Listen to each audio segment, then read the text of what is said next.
Refund આલવું જ પડશે।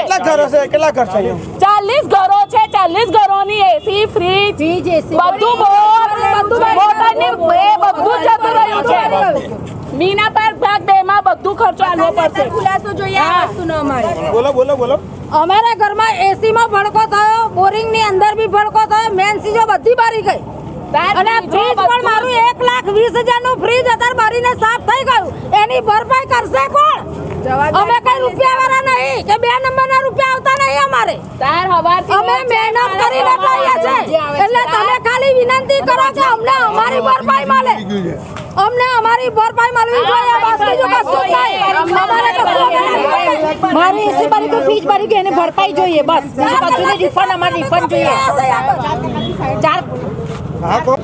શહેરના મીના પાર્ક 2 માં બનેલી ઘટનાને લઈને આણંદ MGVCLના કાર્યપાલક ઇજનેર શ્રી રાઠોડ સાહેબ આવી ગયા છે સ્થળ પર અને એમણે સ્થળ પરથી તારો મેળવ્યો છે કે શું ઘટના બની છે।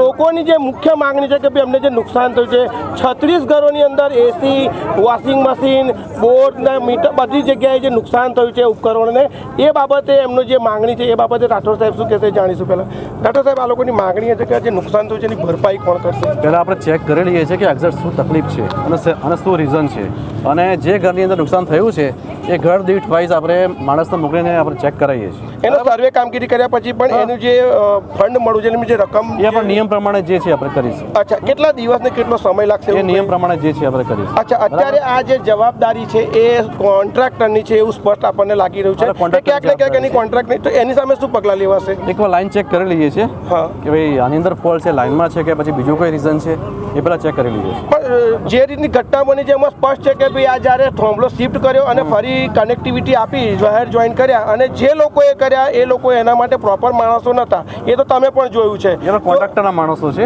કોન્ટ્રાક્ટરના માણસો લીધેલા છે અને આગળની કાર્યવાહી નિયમ પ્રમાણે એમની જીબીએ આ જે માણસો આયા, મારો મતલબ એમ છે કે એમણે કનેક્શન આલ્યું એ સર્ટિફાઈડ છે?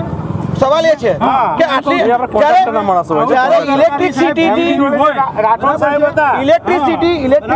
કામ છે, ઇલેક્ટ્રિસિટીનું કામ છે, ખૂબ ગંભીર બાબત છે અને આ ગંભીરતાને ધ્યાને લઈને આ લોકો સામે શું પગલાં લેવાશે એ પહેલો પ્રશ્ન છે।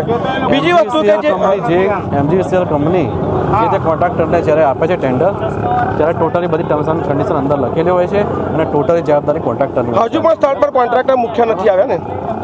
મેઇન પેલા એ જ છે અત્યારે, પેલા મયુરભાઈના જે માણસ છે એ જ છે। એમનો ફોન આવી ગયો, મેં વાત કરી જાતે પણ એ આવતા નથી।